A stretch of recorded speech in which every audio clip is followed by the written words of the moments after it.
Assalamualaikum warahmatullahi wabarakatuh. Perkenalkan, nama saya Muhammad Gibran Alfa absen 29, kelas 10 4. Di video kali ini saya ingin menjelaskan gambar generatif dan vegetatif Ascomycota, Basidiomycota, Deuteromycota, dan Zygomycota. Yang pertama ada Deuteromycota. Hifa sporanya ada yang positif dan negatif. Lalu setelah itu sporanya berkecambah yang positif dan negatif. Lalu spora positif dan negatif yang berkecambah berubah menjadi hifa-hifa yang baru dibentuk, bertumbuh menjadi miselium baru. Setelah itu hifa positif dan negatif bertemu tetap berbeda, hifa perkawinan silang mendekat. Setelah itu terjadi plasmogami. Hifa positif dan negatif bersatu menjadi persatuan hifa. Setelah itu hifa positif dan negatif yang menyatu menghasilkan zigospora. Zigospora lalu bertumbuh dan berkecambah dan menghasilkan proses yang dinamakan mitosis. Mitosis ini adalah pembentukan spora sehingga terbentuk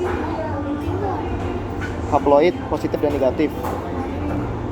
Lalu spongarium melepaskan spora positif dan negatif, dan lalu ini akan mengikuti alurnya seterusnya. Yang kedua ada Zygomycota pada roti. Yang pertama terjadi pembentukan spora dan disekarkan. Lalu sporanya berkecambah menjadi hifa positif dan negatif. Lalu spora positif dan negatifnya bertumbuh pada roti. Lalu hifa positif dan negatif bertemu dua hifa dan membentuk gametangium. Gametangium berubah menjadi gamet.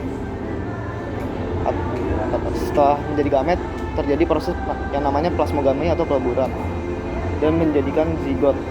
Zigot berkembang menjadi zigospora dan terjadi kegiatan meiosis, yaitu peleburan sel, dan akan terus-menerus seperti ini. Yang ketiga ada Basidiomycota.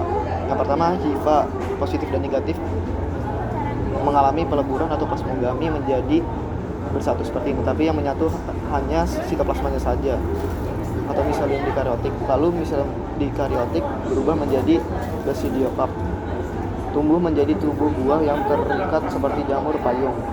Di bawah tudung terdapat banyak basidia bersama dengan lamela. Setelah itu fase ini ada fase disebut fase dikaryotik.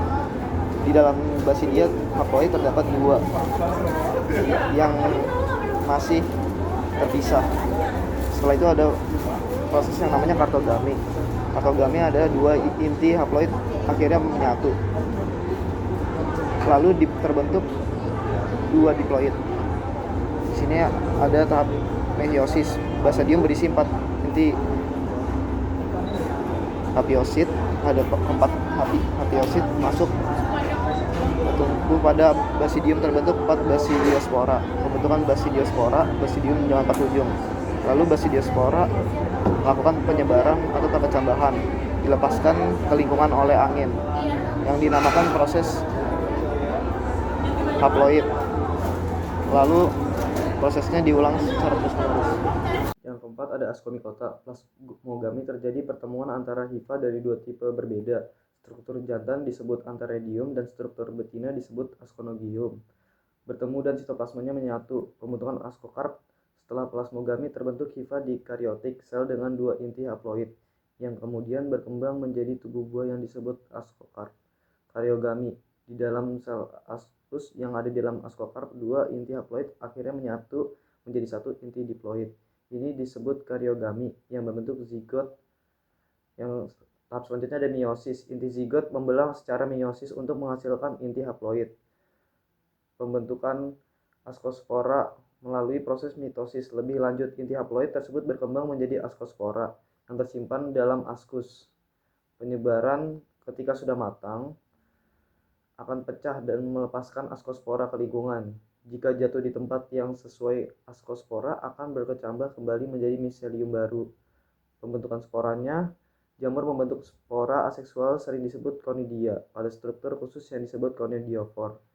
Perkecambahan ada tahap yang namanya germination. Spora yang matang akan lepas dan terbawa angin atau air. Jika jatuh di tempat yang sesuai, spora akan berkecambah membentuk hifa baru, miselium. Sekian video dari saya tentang penjelasan materi jamur. Bila ada yang kurang, mohon maaf. Wassalamualaikum warahmatullahi wabarakatuh. Labana al Ready?